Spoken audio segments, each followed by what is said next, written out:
అల్పపీడన ప్రభావం వల్ల గత 2-3 రోజులుగా కురుస్తున్న భారీ వర్షాల కారణంగా నిడదవోలు మండలం ముంపునకు గురైన కంసాలపాలెం, సింగవరం, రావిమెట్ల పంట పొలాలను పరిశీలించి రైతులకు ధైర్యం చెప్పడం జరిగిందని రాష్ట్ర పర్యాటక, సాంస్కృతిక సినిమాటోగ్రఫీ శాఖ మంత్రి కందుల దుర్గేష్ పేర్కొన్నారు.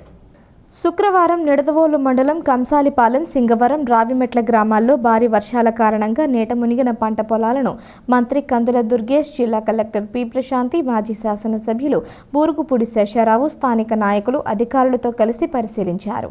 మంత్రి మాట్లాడుతూ రైతాంగం గత నెల రోజులుగా పంటలు వేసుకుని సాగు చేస్తున్న పంట పొలాలు భారీ వర్షాల కారణంగా నీట మునిగాయన్నారు.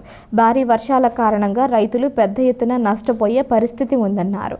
నిడదవోలు మండలంలో సుమారు 16,000 ఎకరాల సాగు భూమి ఉంటే అందులో 13,000 ఎకరాల వరకు వరి పంట వరద ముంపు కారణంగా నష్టం వాటిల్లే పరిస్థితి ఏర్పడే అవకాశం ఉందని మంత్రి తెలిపారు. రైతు ఇప్పటి వరకు ఎకరాకు 20,000 రూపాయల వరకు పెట్టుబడి పెట్టారని, అది నష్టపోతామని భయపడుతున్నారన్నారు. ముంపు ప్రాంతాల్లోని పంట పొలాలను గుర్తించామని, ఈ అంశం జిల్లా కలెక్టర్తో మాట్లాడడం జరిగిందన్నారు. కేవలం సీడ్ సబ్సిడీ మాత్రమే కాకుండా రైతులకు ఇన్పుట్ సబ్సిడీ 6,000 రూపాయలను అందించే విధంగా చర్యలు తీసుకోవడం వల్ల రైతులకు నష్టాన్ని నివారించగలుగుతామన్నారు.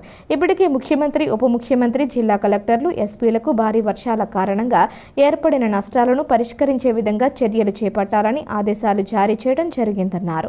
రాబోయే కాలంలో గండ్లు పడకుండా ఏటిగట్టు పటిష్టంగా ఉండేలా దీర్ఘకాలిక ప్రణాళికతో చర్యలు చేపడతామన్నారు.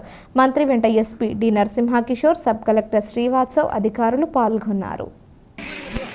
చాలా ప్రమాదకరంగా నీళ్లు రావడం మాత్రమే కాకుండా ఏవైతే ఇప్పుడిప్పుడే నెల రోజులుగా పంటలు వేసుకుని వాటిని సాగు చేసుకుంటున్న రైతులు కూడా పెద్ద ఎత్తున నష్టపోయేటువంటి పరిస్థితి ఏర్పడుతూ ఉంది.